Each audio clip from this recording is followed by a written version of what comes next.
All right, guys, what is going on? Welcome back to another day of SaberSim's DFS Office Hours. Baseball is back here. Finally, we had a bit of a false start yesterday with the postponement of the Yankees and Red Sox showdown after Chris and I spent all that time putting together an awesome strategy session for you guys. But that's okay because we've got a bunch more showdowns here today. And of course, our main slates are back. If you're anything like me, the first couple days here maybe was a nice little break, and then I was really looking forward to getting back into the swing of things, playing some main slate baseball DFS here. So very excited for the slate tonight. If this is your first time watching the show, this is a live Q&A style show where I answer questions from our users about whatever you guys want to talk about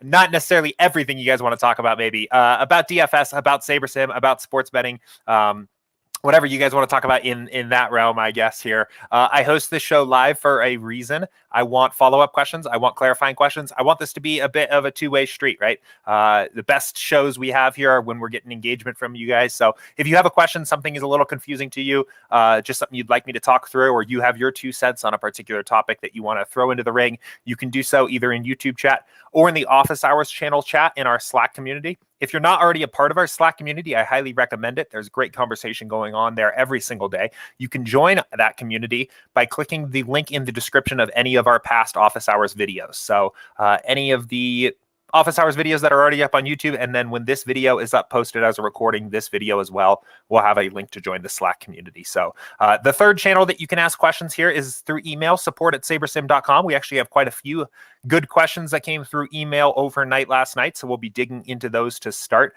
You can always just let us know if you want us to tackle a question on stream in your email. Alternatively, I pick out a few of my favorites that I think are good questions that would serve a large number of people watching this show back to hear the answer to those questions. So I guess without much further ado here, I guess last thing I will plug before we get started is I mentioned the strategy sessions.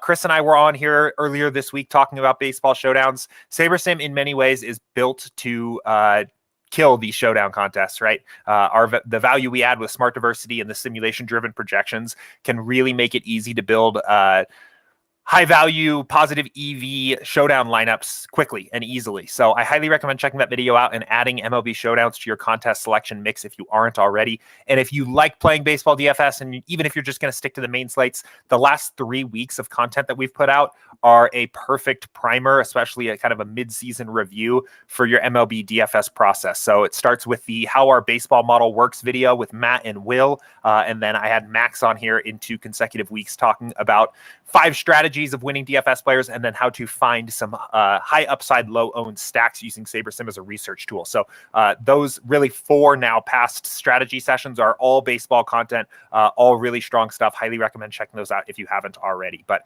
I will go ahead and jump us right in here without wasting too much of anybody's time. Got a decent queue of questions here. I think people are pretty excited to have baseball back, as am I, but should have plenty of time to get through as many questions as you guys want. So feel free to pop them into chat and we will work through questions in the order I received them. Let me go ahead and get my app pulled up here and we will get started.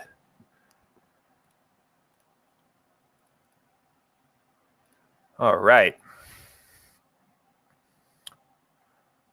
Boom. All right. We got SaberSim up, and let me go ahead and get into the first question I've got here today. And this came in through Don, who I know is a regular in this stream here. So Don, if you're watching here today, give me a shout. But he asked, in the late swap editor, is there a difference in the selections in the following scenario? I put a dummy entry in DraftKings, use it in a 20-entry tournament.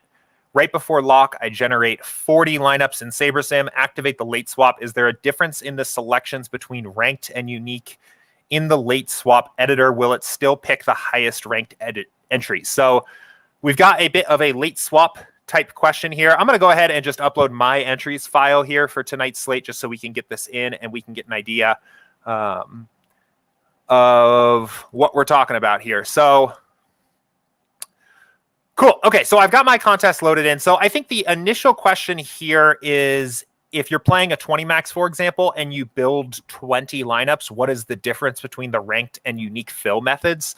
So let's just go ahead and say we were going to do that. And I have some 150 maxes in my entry file for tonight, so this may not work exactly the way is the example here, but we'll go ahead and just run a quick build. We'll get a test build going. We're probably going to need it here anyway to do some of these other questions. So we'll run this and then we'll talk about this. And I think maybe there's two ways I can answer this question depending on the way you read it. So I'll talk about both here.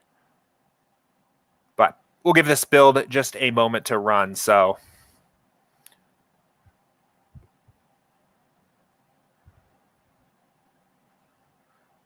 and actually, I think the question was for building 40. So I only selected 20, but we can just go ahead and up this to a 40 lineup build by changing it here in just a moment, and we will go from there. So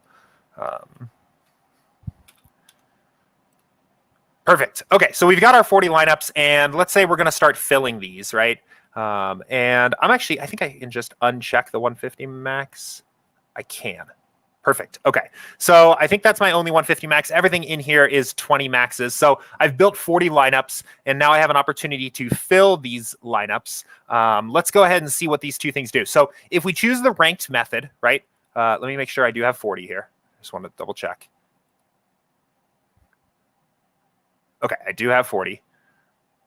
Come on, loading the projections.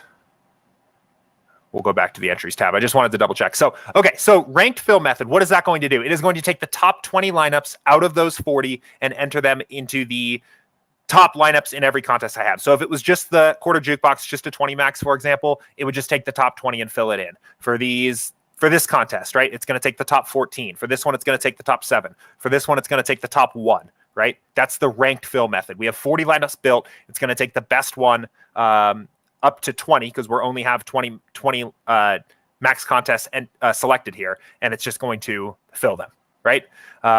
Unique is going to take random samples of any lineup in my 40 and fill these contests, right? So this contest might get one of those random 40.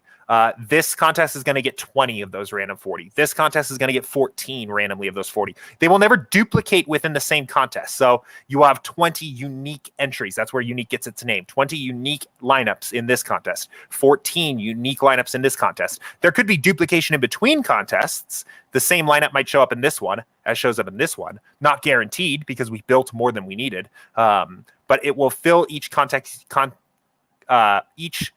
uniquely. And go from there. Actually, now that I'm thinking about this, let's actually hit unique. Okay, so actually what it's going to, I actually misspoke slightly there. So what it is actually going to try to do is initially it is going to try to put a unique lineup in every single entry that you have. So it looks like probably it needs, if we hit unique again, it's saying we're going to have to duplicate 214 times. So we would actually need 254 total lineups to do this completely uniquely. So sorry, I did misspeak a little bit there. The purpose of unique fill is so that if you have all these different entries or something like that, and you want, or imagine even just these dime times, right? I have all these different dime time contests I'm entered into. If I wanted a unique entry in each one of those, I could theoretically build what is it? 1, 2, 3, 4, 5, 6. So 120 lineups, fill them uniquely, and I'd get a unique entry in each contest, right? But it will give you an alert if you haven't built enough lineups to fill everything, and it'll say you'll be duplicating 214 times, and it will fill them randomly from there of the lineups in the selected pool. So the other component of this question, and I think I want to make sure that I touch on this because I wasn't sure how the question was actually trying to get at here. So Don said, activate late swap. And then is there a difference in the selections between ranked and unique? So let's now go ahead and just assume that we're going to fill and we're going to use rank. And then we're going to actually late swap. So he says it's still, I think in the question, it's right before lock, right? So we're talking about the hypothetical situation of using the late swap tool and then late swapping right before lock. Oh, okay. Hold on. So actually what I need to do here is I need to fill these and then download, save, and upload them in, so that we actually register that we've got all these lineups. Okay. Now, Okay, so now what's going to happen is it's going to recognize that we're using 20 lineups, right? I use the rank fill method. And now if we late swap them, this is what I think the question's actually really getting at, but I wanted to do a little bit of an overview of rank and unique real quick. So now we're doing a late swap build, right? Where we're late swapping our 20.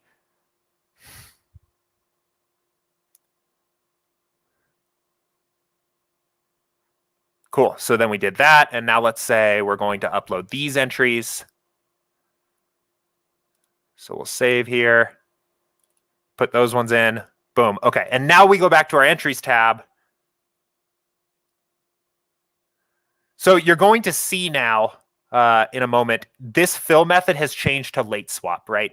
And so what's actually happening here is late swap is kind of its own fill method, I guess, really, that doesn't really fit necessarily into rank or unique, where it's just taking the original lineup that was in the entry, locking in any players that were already in the lineup whose game has started, in this case, none, because it's before lock, excluding any players that weren't in the lineup whose game has already started, and then rebuilding the best lineup we can around them at that point in the slate, right? That's how late swap works. So in general, we would recommend that users only use late swap once the slate has locked, right? You should, if you're still building lineups, I think the only exception to that is if you are really extremely short on time, maybe news breaks like with 2 minutes before lock and you need to get a really quick build out to update everything right before lock. I think it makes sense maybe to do this because it might be a little bit faster. But in general, you should run a full build and use a typical fill method for your lineups if it's still before lock, because you're going to take advantage of building the additional pool and then sorting by Saber score.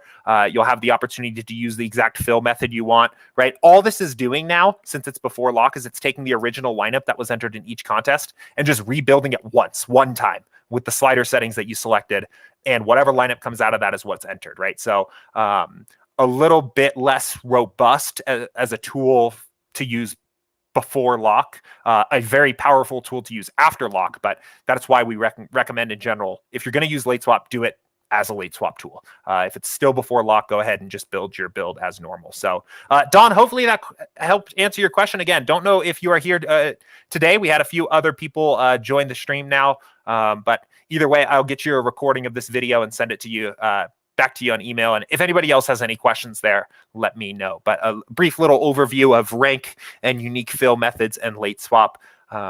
So if you don't have access to this tool here, we do have a free trial. I do get quite a few questions about how to access these free trials. So I think I might as well point this out while I'm on the subject. If you hover your email address in the upper right corner and click account management,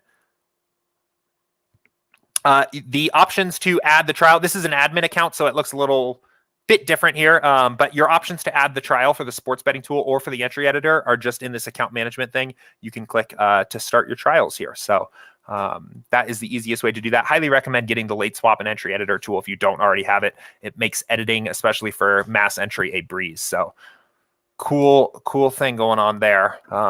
Let's go ahead and move us along. And this is a question from Chase. This came in through email as well.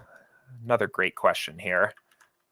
Jim said, we have baseball today. We do indeed, Jim. I am very excited. Feeling very thankful here on this Friday that our baseball is back. Let's see. So Chase asked, so when smart diversity is at 10 and I make 150 lineups, will each lineup in the whole pool be made from one different simulation?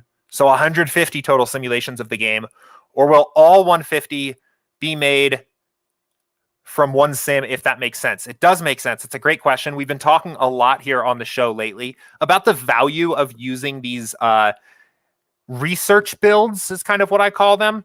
So we've talked about one where you turn ownership fade off and turn smart diversity up to 10, and running this build is going to give you an image of what the builder thinks are viable opportunities on the slate, possible lineups that could end up looking optimal at the end of the night, because mostly smart diversity at 10 is using single game simulations to determine each player's projection when we put them into the lineup. So in a bit more detail here to answer this question, the way it's going to work is smart diversity is at 10. We run a build. It's going to pick a random game simulation out of our thousands of simulations for each game available, and use those players' projections that they score in that sim and then take into account the impacts of correlation and ownership and upside and build a lineup, right? So we'll get our first lineup we build will have some random Padres and Nationals game simulation, and Red Sox and Yankees game simulation, and Mets and Pirates game simulation, right? And the next lineup will have another random sim. So the question here is, so 150 total simulations of the games, or will all 150 be made from one sim? So I think the wording here maybe is a little confusing to me. In theory, first of all, you're building 1,500 lineups, not 150, right? So you want 150, we build you 1,500. So you're actually going to get 1,500. Actually, it's a good question. I may need to go back to Matt or somebody on that and actually ask if it's guaranteed to be a unique simulation every single time. But what I can say is you're going to pull out a random simulation from our pool of thousands for every single game for every lineup of your 1,500 we make, right? So you can see how the combinations there get enormous really quickly, right? It's essentially 1,500. I don't even know what the math would be there. To the 9th power, or like 1 divided by 1,500 to the 9th power would be the number, I guess, the number of likelihood of repeating a certain combination of games. So you can see how diverse that is, just how varied that is, how very unlikely you are to ever even probably run the same single simulation that any other user could get by running Smart Diversity at 10. So it's a very diverse build. But hopefully that kind of answers your question there. So again, in summary, I think I've kind of covered this in a couple different ways, but it is picking one game simulation from our pool of thousands of game simulations for every game on the slate for every lineup we build. And that includes the entire pool of your 1,500, or if you're doing a 20 max build of your 500 or so, or however many it chooses to build. So, but great question. Definitely some nuance there. Definitely an interesting look into kind of the actual back end side of how the builder works with Smart Diversity. So great question. I'm going to just keep us rolling along here. Okay, this is a good question to follow up on here, because it relates to Smart Diversity as well. And this was from Cam, I think, here in email.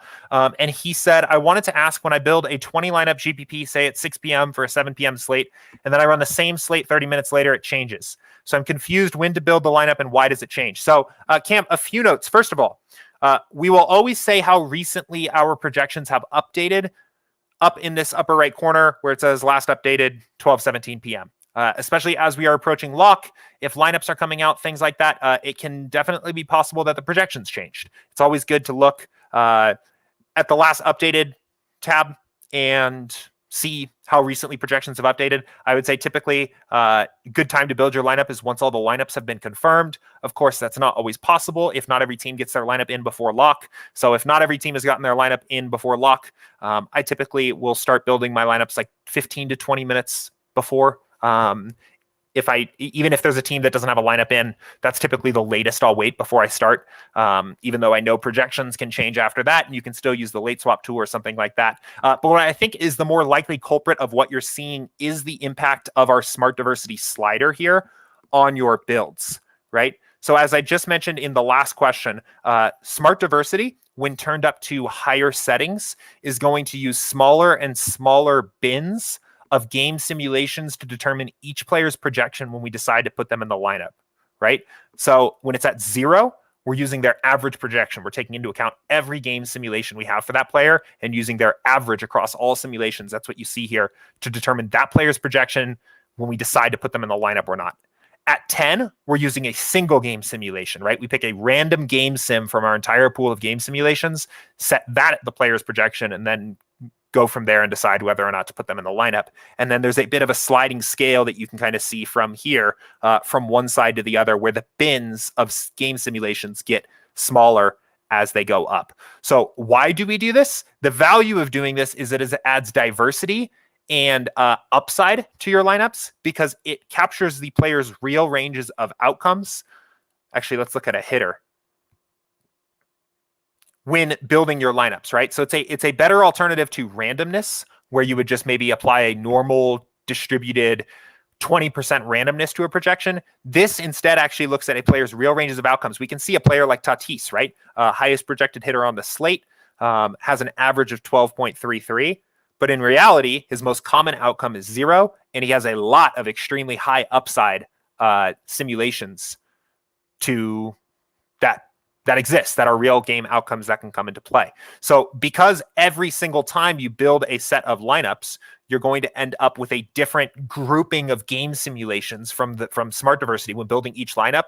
If you just run, even if you run builds repeatedly, one after another, you'll probably find that the general portfolio of your lineups looks similar. If the builder likes Dodgers tonight, right, you'll probably consistently get Dodgers. But different to how a traditional optimizer works, you are unlikely to get the identical lineups every single time you build because of the impacts of Smart Diversity, adding diversity and upside to your lineups in that way. And we think that's a good thing, right? In general, that allows you to capture a lot of variance, the natural variance that exists in golf. The higher the variance of the sport in general, you'll see the Smart Diversity slider is a little bit higher. So that is probably the most powerful slider overall. That's probably one of the more powerful tools powering SaberSim. So, but let me know if you have any follow-up questions about Smart Diversity or how that's working, or about your lineups in general. So great question. All right, guys, I'm going to just keep us rolling here. Thank you to everybody that got me a nice queue of questions ahead of time. And if you've got any questions for me, I know I've got one more question from support here, and then a handful that have trickled in on Slack today already, but we'll just keep cruising along. If you guys have questions, good time to get them in the queue now so that we are ready and we can just keep this going seamlessly here. But next question. This one came in from Nathan here in support, and he said, quick question, does the MLB SaberSim model factor in the fact that on doubleheader days, the game is only 7 innings long and not 9? Quick question, quick answer, it does. So I think we've got, now that the game has been postponed today, or a set of games has been postponed, we do have one doubleheader. It is this Miami and Philly game. We are taking into account in our game simulations that this game is 7 innings. I know that we have a pretty high run total on Miami here. I talked about this with the guys before I hopped on here. That is mostly due to the fact that our model does not think Matt Moore is a very good pitcher. We are pretty bullish on the Marlins offense overall today, but in this game and all doubleheaders, we are indeed taking into account that it is just 7 innings. So I would say in general, you are likely to see that these game totals are a little bit lower in games like this. Again, in this case, we do clearly like the Marlins here a bit on this little showdown game here. This isn't on the main slate. I think it's just the showdown game here. But we do take into account automatically on doubleheader games that they are 7 innings. So good question. All right, guys. Let's keep it rolling here. Interesting question here from Andrew in Slack. Let's go ahead and pop this in. Okay, cool. And he said, how much value do you think past performances against a team should have on the pitching side? I never know how much to value this info, but pitchers can face the same team over and over in a year. The sample size is decent. Ignore that 11-19. That's the Slack timestamp. For instance, Charlie Morton has seen Miami 3 times, gave up 13 earned runs in 15 innings pitched total, 4 earned runs, 4 earned runs, 5 earned runs. Then 4th time facing them, he throws a 7th inning shutout. I get it's a ceiling type performance, but not sure how to interpret this data effectively. Thoughts appreciated. You know, honestly, Andrew, I don't really think it's a sample size that is worth worrying about too much. I think I think maybe this is like the other side of the coin, kind of with the BVP type argument. And I don't even think across the course of one season, a pitcher is likely enough to see the same team often enough, even in their same division, that I would feel like it is a significant enough sample size to pay attention to performance there. And when you start stretching it out, like people do with BVP to past seasons to get that sample size bigger, you run into the problem of just, players and teams change so quickly, even over the course of one season, that data just doesn't even really help you. This isn't something that really plays much of a value in my process. I think, like with this Morton example, that he's seen Miami 3 times, right? To me, that's not enough to act on one way or the other.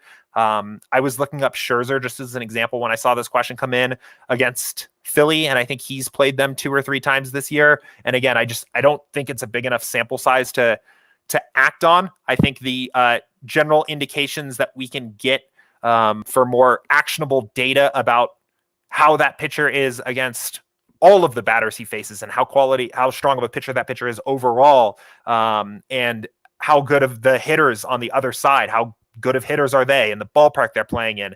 All of these other factors, I think, are just going to end up being stronger tools. And these are things that are already baked into the model that I wouldn't go ahead. I don't think this is a good use of time in terms of adding value to your process for pitchers, to be completely honest.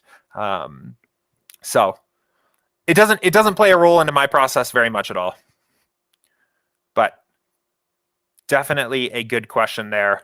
And let me know if you have any follow-up there. I see we had another question here from Fisty here in Slack. And this kind of ties into one of the questions I was talking about just a few moments ago. And he said, when do you like to start your test builds for MLB? How close to lock? That's a good question. I mean, I think you can get value. I would actually generally say I typically run like an very initial test build almost as soon as I hop on in the morning every single day, depending on the day, depending on schedules, and just get an idea of just what the slate is kind of looking like. A very quick overview. I don't even do anything with that build. I'll just get familiar with the slate, right? I think it's a little bit more. I have played DFS for a long time. I've never been super big on the sports betting side.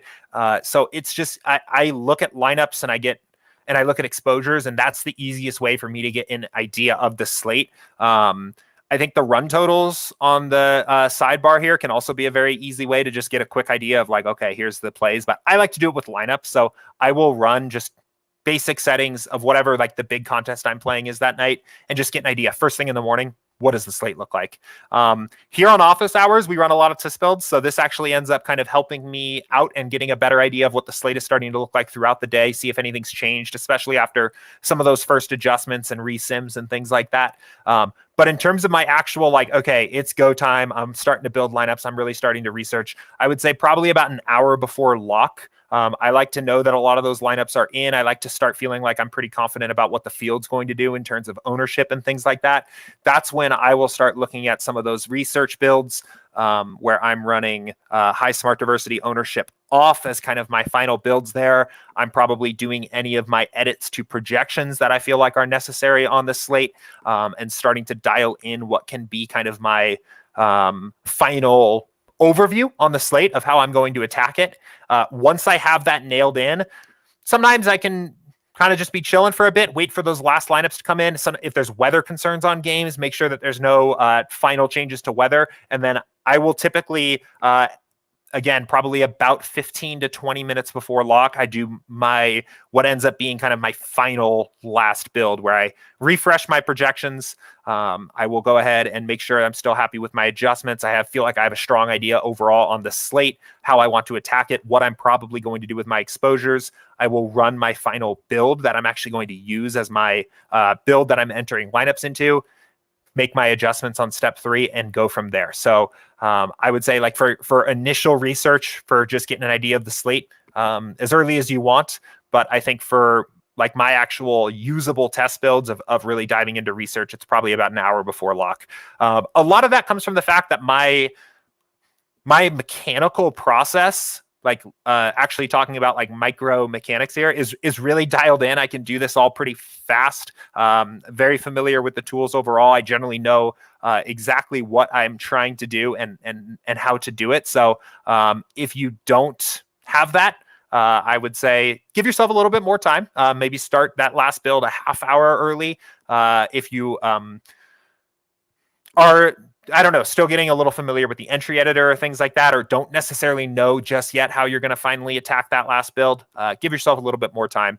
I'm sure everyone watching here has missed at least one lock. I think that is a bit of a badge of honor for DFS players. You've kind of you got to pay your dues to the DFS gods here by missing one lock at least one time. But it really does feel terrible, especially when you were just sitting in front of your computer and had plenty of time to do things. I've done that before, so always give yourself enough time. But that's about what my day-to-day process looks like. So, but awesome question there. A few questions trickling in here now from YouTube, so we will just keep it rolling. Tracy asked, what does Saber use for simulations for MMA? That's a great question. We don't get a lot of MMA questions. So let's go ahead and move over here to the MMA side. So at the moment, we unfortunately don't actually have simulations for our MMA projections, right? So these are raw projections. Our team is building these projections out. They're not driven from the simulations in the same way that other projections are, right? This isn't an average of a base of simulations. This is just a raw projection we have for each fighter. You can't click on the player and see a range of outcomes at the moment for the same reason. We do have a MMA sim that we're working on here behind the scenes and kind of just dialing in and making sure that it's accurate, first of all, and that we put our weight behind it and we trust it. We are very diligent and rigorous with our review process for some of these simulation models before we publish them out. We feel very strongly about the raw projections we have right now, that they are high quality projections. So obviously we want these simulation driven projections that are going to come in here to replace this at some point to be better than that. So that is, I think, probably coming here rather soon. The focus has been on the baseball model and some of the other major sport models, but that is something that is kind of being worked on behind the scenes. So at the moment, these projections are just typical raw projections as opposed to simulation driven MMA projections, but they are still accurate. We use them ourselves. So yeah. Cool. Let's see. So Chris had a question here. Can you explain smart diversity 0 versus 10 again?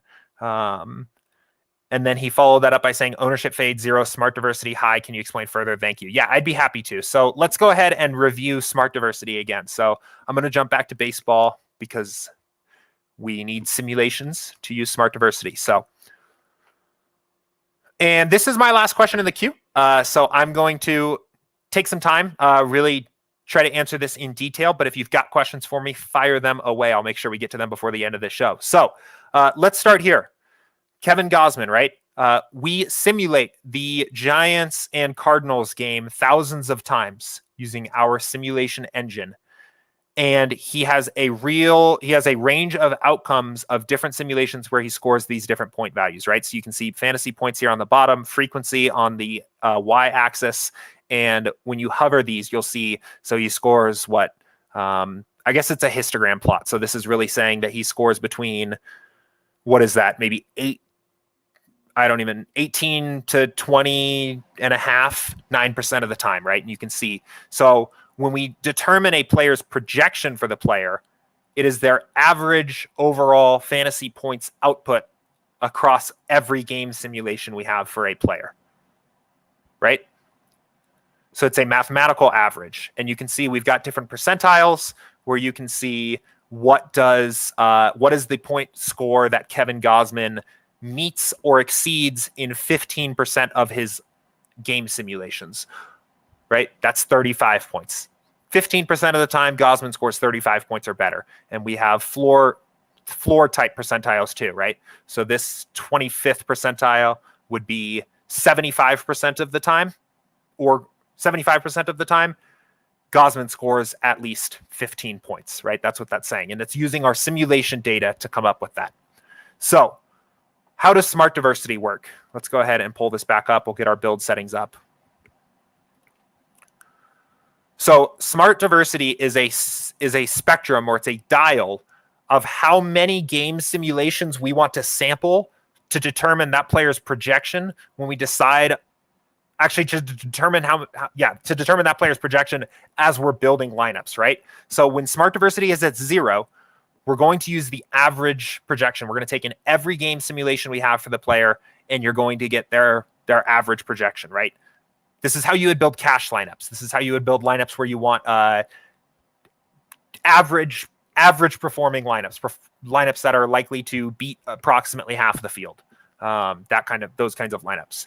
At 10, we are getting lineups that are using a single game simulation outcome, or a single game simulation for each player's projection when we build each lineup, right? So we take a random game simulation for each game, use that player's projection that they scored in that simulation, and then go forth with our lineup building process by looking at how many points that player scored, of course, in that game simulation, but also the impacts of correlation and ownership fade wherever your other sliders are set, right? So this is a very high upside, highly variant slider setting that you typically won't see this high on the default sliders unless you're playing something like a massive Millie Maker type contest or a showdown contest where we need to look at single game simulations to capture as much upside as we can at the expense of average performance, right? So again, we're looking at these players' ranges of outcomes, right? So Tatis, his average projection is 12.33, but he only scores something like that probably 10% of the time, right? So by using smart diversity to take random buckets, random bins of game simulations to determine his projection for each lineup, we get a better idea of what his real ranges of outcomes are. We actually have a stronger understanding of what Tatis's floor is and how often it occurs and what his ceiling outcomes are and how often they occur, right? So this is a way of getting upside and diversity into our lineups by taking into account real ranges of outcomes. So it's a much stronger alternative than what you might see on a traditional optimizer, which is typically randomness, right? So say you used randomness and you were using a 20% randomness slider, right? Typically what that's going to do for somebody like Tatis is you're going to have 12.33 times, say, 1.2, right? Okay, so that's 14.8. And then also times 0.8. So it's going to basically assign a random value to Tatis if you were using 20% randomness on a traditional optimizer between roughly 9.8 and like 14.3, right? And then assign him a random projection in there. But that doesn't work. That's not what his range of outcomes are. His range of outcomes is not 8 to 14 with 20% randomness. It's this. He has his most common outcome is 0. And then he has this graduating scale down with a ceiling as high as 40 points sometimes, right? So that's what we mean when we say smart diversity allows you to take into account the player's real ranges of outcomes. Traditional optimizers are basically woefully unequipped to deal with particularly hitters in baseball DFS because they're not normally distributed and they're highly variant positions. So that is basically kind of how smart diversity works. That is the difference between 0 and 10, right? And then of course there's a spectrum here, right? So as I'm moving from 0 to 10, every single lineup we build is going to use a smaller size bin of random game simulations when we determine each player's projection when we're building the lineup, when we're deciding whether or not they go in the lineup. So hopefully that is kind of clear, Chris. Let me know if you have any other specific questions, or again, if I explain something in a way that's a little confusing when I'm up here alone on stream. Sometimes I get riffing, I get rolling here on the questions, and I maybe even will say a word wrong or something like that. Sometimes I see that coming back. So he said, makes sense. Thank you. And I know you kind of have a follow-up question here too. Ownership fade 0, smart diversity high. Can you explain further? Thank you. So I will start by saying this running theme of these builds where we turn ownership fade to 0 and smart diversity 10 comes from our strategy session with Max called Finding the Right Stacks in MLB DFS, right? And this build type is essentially a strategy you can use primarily for research as a tool of getting an idea of what mathematically optimal lineups could be, right? So I would go back, watch that video in full. It will go into more detail about why we run these builds and what these builds can kind of do for you. But while we have the time, I will summarize this a bit. So we'll just run a build here, right? again, we're leaving correlation alone. We're turning ownership fade off, right? That's an important component here. We don't want to consider the impacts of ownership for this research process. All we want to do is use single game simulations to get an idea of what potentially optimal lineups might look like at the end of the night. Ownership aside, right? Just what the highest scoring optimals could look like. And the point of running this build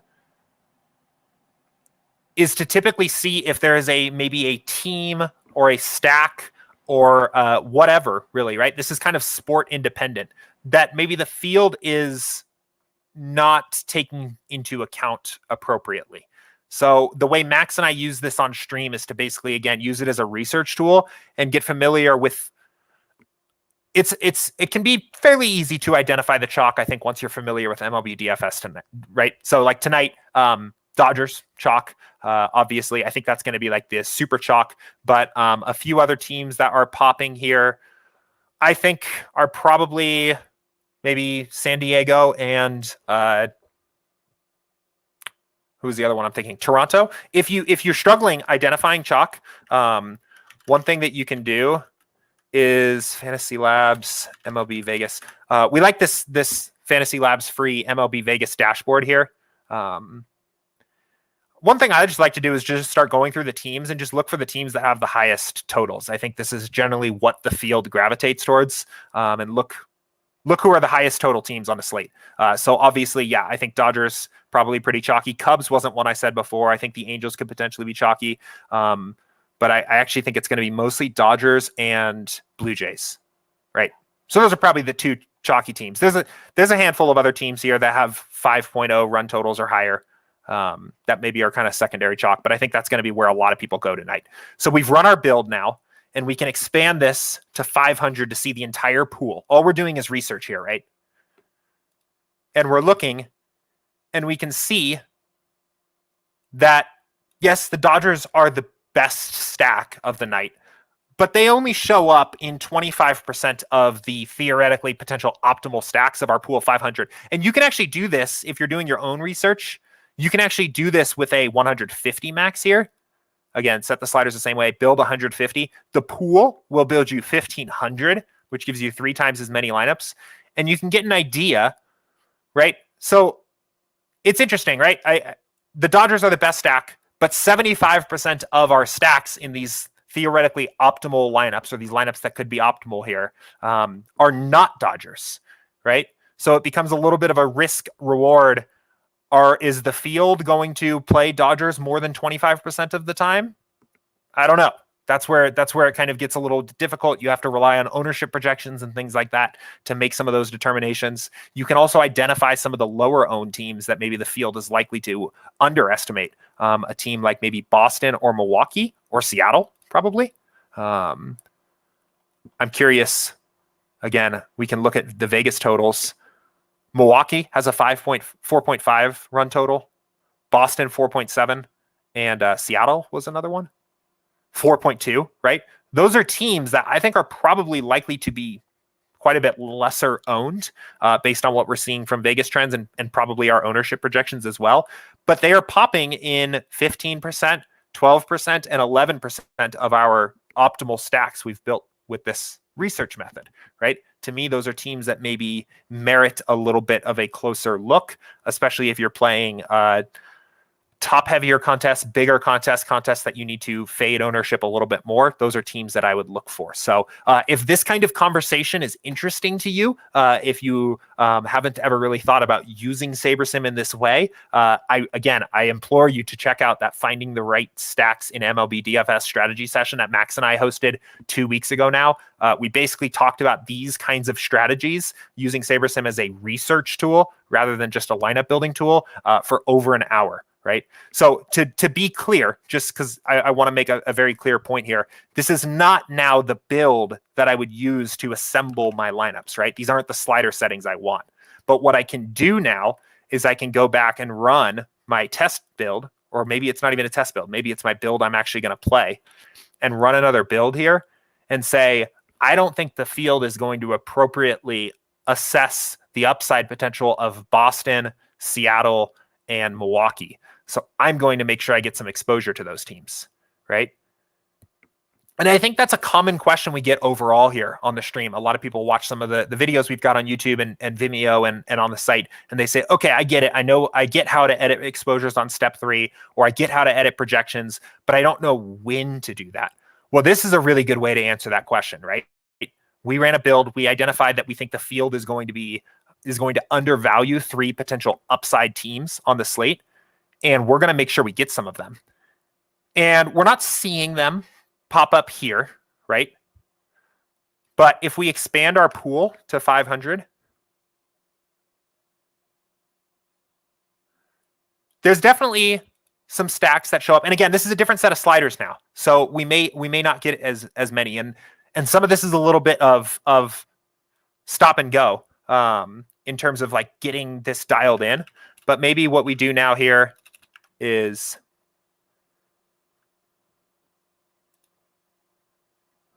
hang on. What I'm trying to do is get my min and max exposures to pop back up here, but it doesn't seem to want to. Oh, that's not what I meant to do.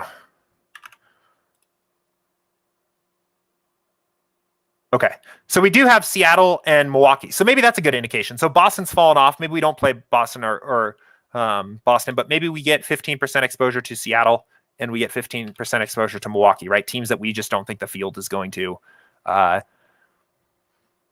recognize the upside potential of those teams appropriately. So we found a way to get some of those teams in here. So, but great question again. Last time, I know it's annoying. I'll keep plugging it. Finding the right stacks in MLB DFS. Highly recommend watching that video if this is interesting or helpful, or if this is kind of changing the way you're thinking about using SaberSim, right? It did for me the first time I kind of encountered this strategy or was introduced to this way of thinking about it. So, and it's a really strong approach to starting to get the wheels turning about how to think about making your process your own, right?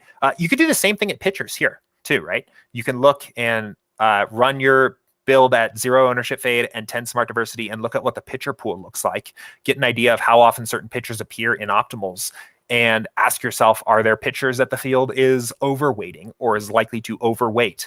Are there pitchers that have upside or show up in a lot of optimals that are the field is likely to underweight, right? And because we're doing this by building real lineups, right? We're actually building sometimes 1,500 lineups. It naturally leads you in a direction of kind of getting different with real lineups that are actually possible and unique constructions and things like that. So I'm going to move us along here because I see another question came in. This one is from Tracy. If smart diversity captures one random game, how do you know that one random game gives you the most upside? So I think that is a good question, and there's some nuance there, right? So the idea here, when we're really thinking about this, is in reality, in the real world, right? Each of these games is only going to get played once, right? And at the end of the night, when everyone's sitting there, looking at the standings, looking who scored the most, whatever, looking at their contests, every game just got played one time. And there's probably a world where the highest scoring team scored 17 runs and like a 5 stack of that team was vastly optimal. And there's probably a world where the highest scoring team scored like 15 runs and one other team scored 12 and a 5-3 stack was optimal. And then there's probably a world where no team scored more than 8 runs. And there's maybe some stacking rules that maybe it's a 4-3 stack with 2 one-offs or something like that. Or one one-off in that case or whatever, right? It's not so much that we're searching for the game simulation that has the highest upside, right? It's that by using our simulation database, we allow those high upside games for individual players to show up in proportion to how often those high upside game simulations happen, right? So like looking at someone like the Dodgers tonight, whose projections are all going to be fairly higher than a lot of other teams on the slate. When we're pulling a random game simulation out from the Dodgers-Rockies game, The odds that the Dodgers bats score highly in that random game simulation are fairly high, right?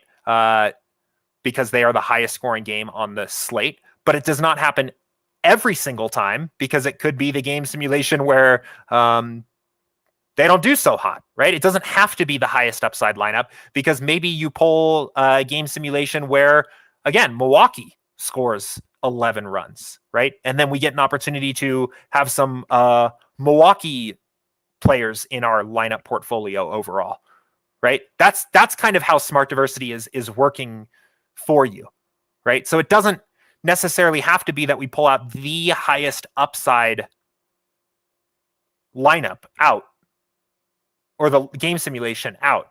It's that by using a small set of game simulations overall, we get better diversity of our lineups and we get access to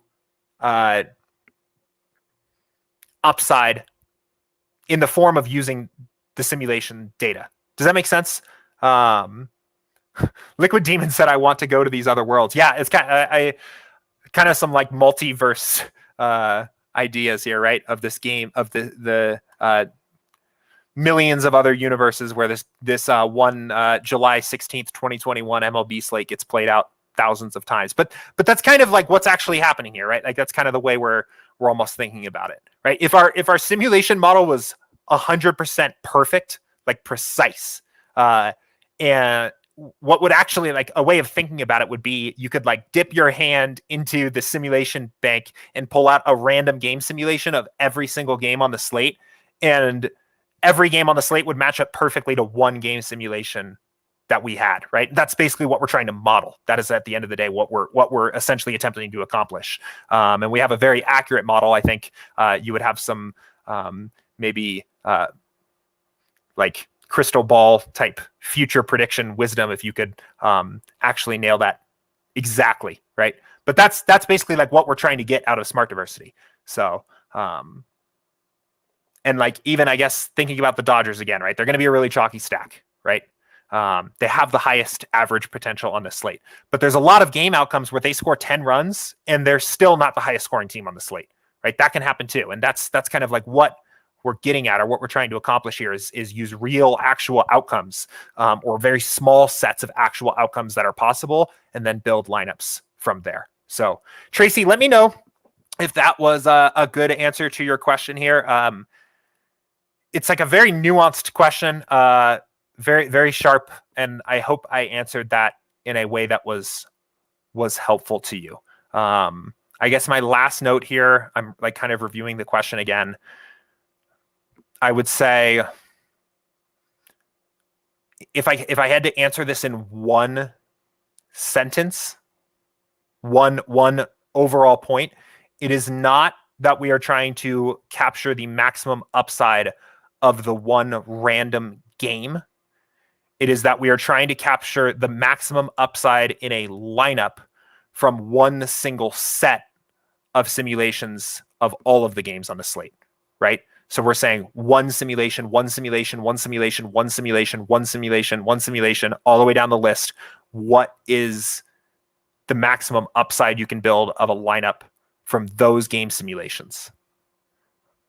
Right? So,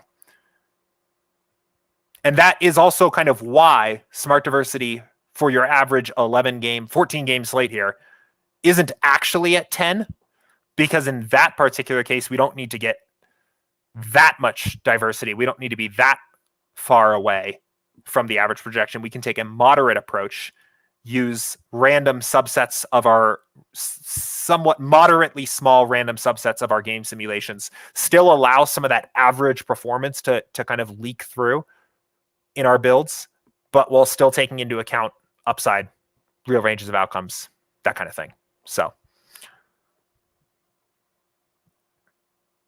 another question here. Could a potential enhancement be to see what % of players make up the snacks? I guess I'm hungry. The stacks. For example, I want to know what % of bets is in my 5-man stack versus my 4-man stack. That is a really interesting point. We have some interesting work going on here about making these filters a little bit more robust and giving you a little bit more control. So I know like something that we've talked about adding here is like a way to, let's look at our pictures. So a way to filter more like robustly here, and also to be able to act on that a little bit more. So for example, we can very easily see all of our Kevin Gausman lineups, and then we can go in and see, okay, all of our Kevin Gausman and Dodgers lineups, which maybe would be like very chalky. But there's not a lot you can do from here apart from just manually unchecking lineups or checking lineups in.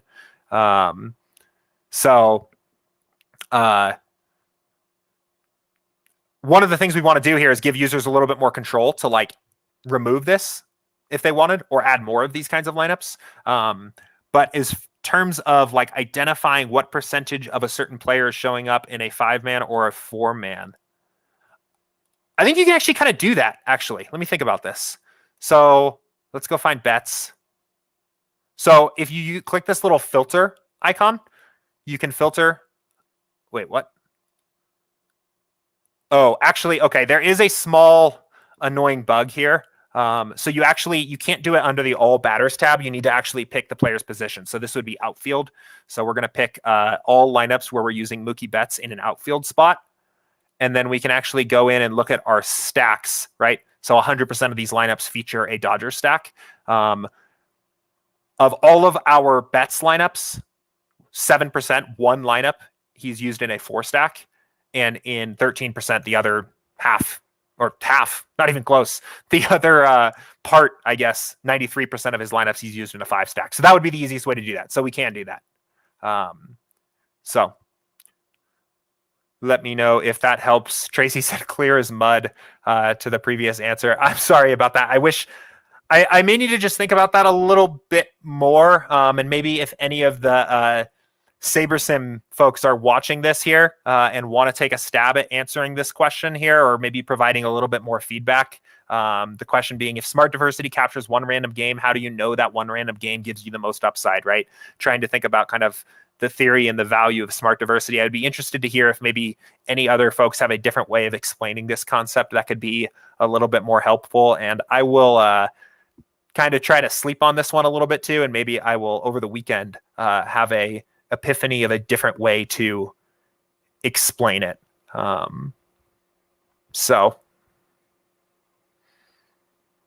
I don't know. I will think a little bit more on that. Best ways to answer that. And it may help for me to also, I always go back and listen to my full recording of these office hour streams after the fact, and review and timestamp and write the description for the video. And sometimes there's things that I realize I could have explained maybe a little bit better, or I said something I didn't exactly intend to say or something like that. So I may be able to explain it a little bit better after reviewing. But Jim said, what goes into the decision between a 5-man stack and just using fewer players from the same team? Are you kind of referring to like the difference between 5-man stacking versus 4-man stacking the team, or 3-man stacking the team? I mean, I think there's a couple different ways to look at this. If that is your question, let me know if I'm reading this the right way. But like thinking about our example before, right? Like, why do we have the one stack where Mookie Betts is stacked as a 4-piece versus or the Dodgers? Like, why are there 10% of the time we use the Dodgers in a 4 stack? And okay. Actually, before I see follow-up question here. Like, you can force 5 in any time, but when is that not the move? Okay, so that's a good question. We've been talking a lot about this kind of like theory of correlation and stacking here in some recent office hour streams. So you will see, right, when you're running a build, traditional MLB slate, you're going to get a lot of generally big looking stacks out of the gate, right? That's what we want. But they're not always necessarily 5-man stacks like the conventional wisdom may tell you about building DraftKings lineups.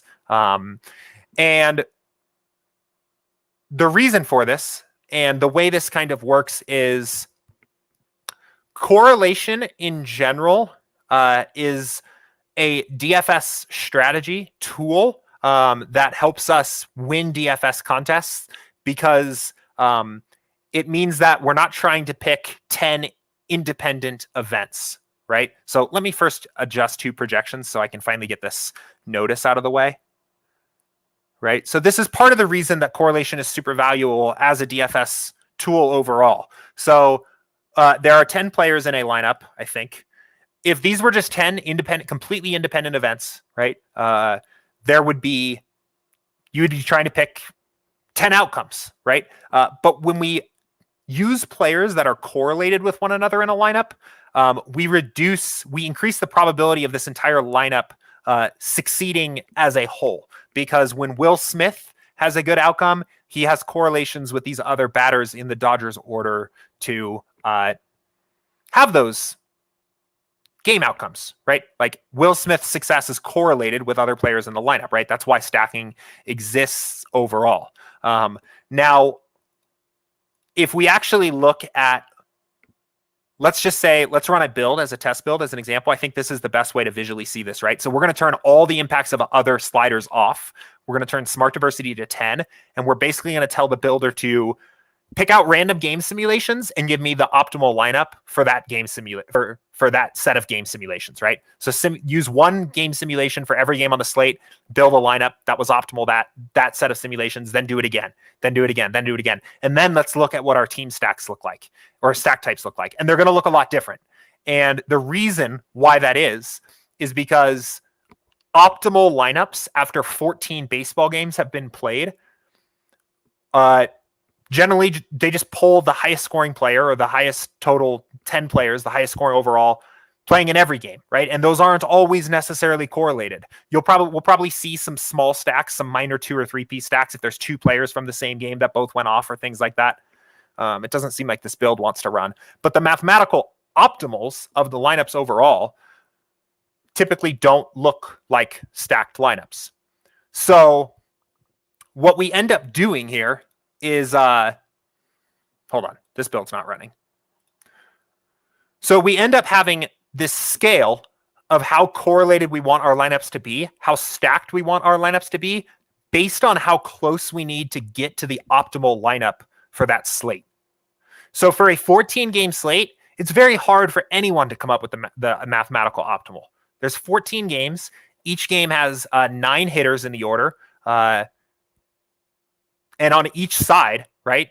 So there's just a lot of different players to pass through.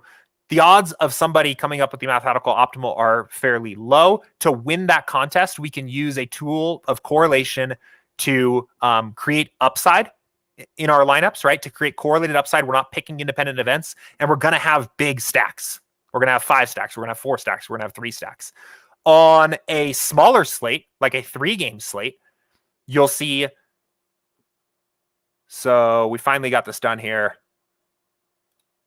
Okay, right? So this was our 0-0-10 build, right? So this is what real optimals look like after just using a random game simulation for every game on the slate. So you can see sometimes we do get some little stacks here where like 3 guys on the Angels all go off.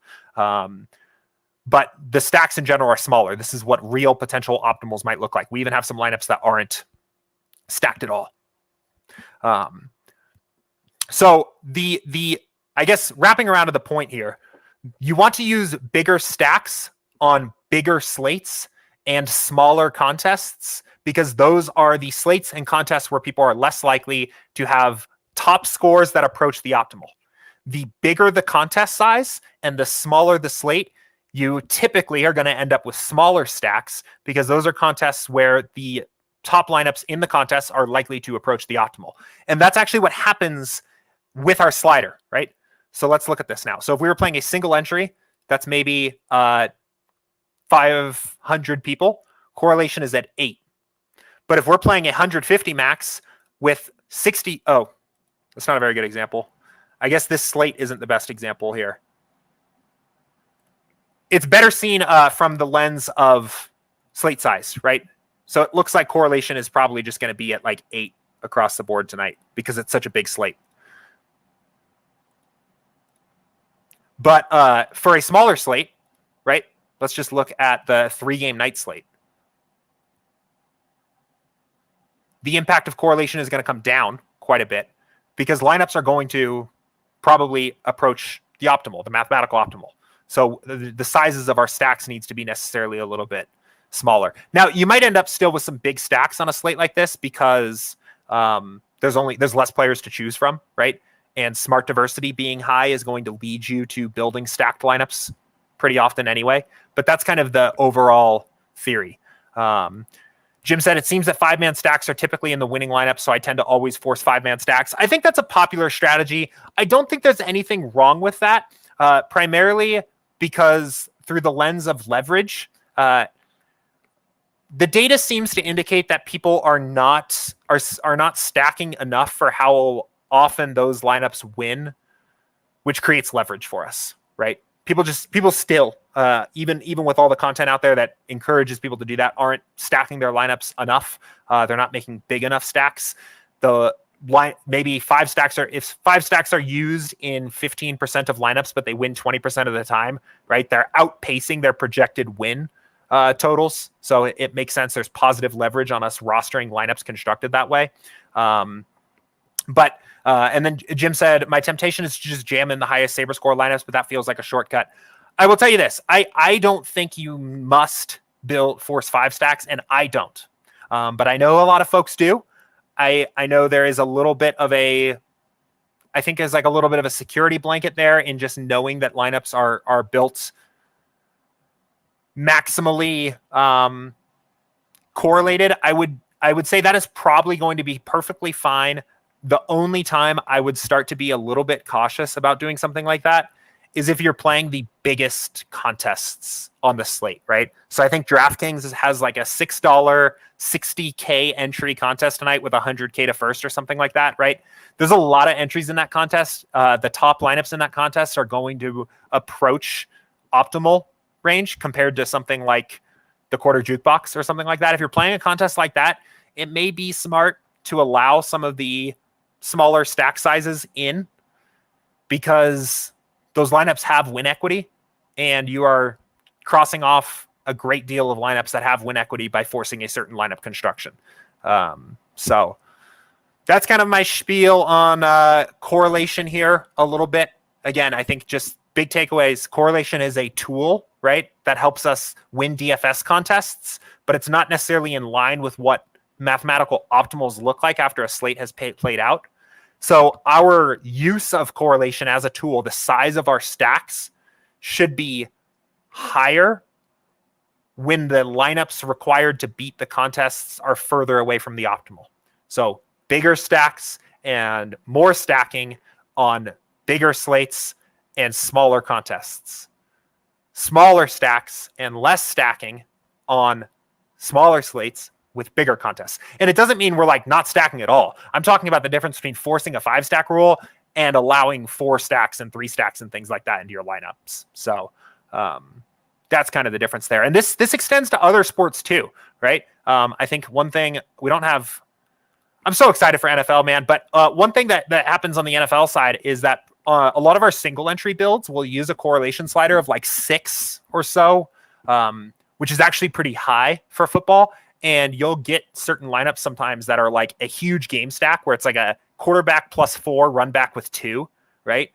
And I think people look at those lineups and think, this doesn't look like the kind of lineup that like wins when I'm looking at the top of the Millie Maker.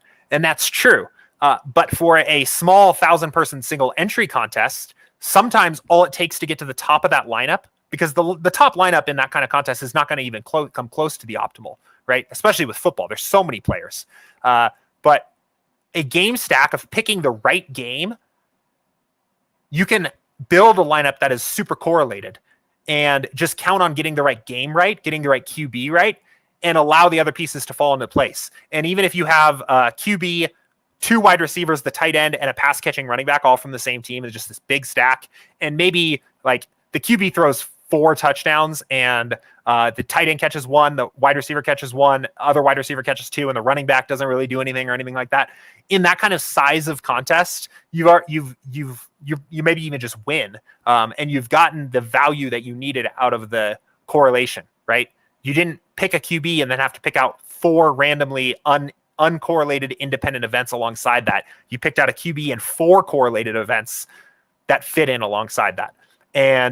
But in the Millie Maker, that wouldn't have cut it. You needed to get the nuts. You needed to get the exact quarterback, the exact top 2 highest scoring running backs, the 3 best receivers, right? That's why you would build less correlated lineups in the Millie Maker, for example. So, but awesome. Cool. Jim said that was helpful. Thanks. Yeah, not a problem. I'm glad I was able to get that one across okay. He said, I can't wait to use SaberSim for NFL. I can't wait either. It is the best time of year. It is a fun time of year. That is probably the best sweat overall, the best overall sports watching experience, if you ask me, and probably some of the most fun lineups to build overall too. So a lot of fun overall. We are 10 minutes over or so here today.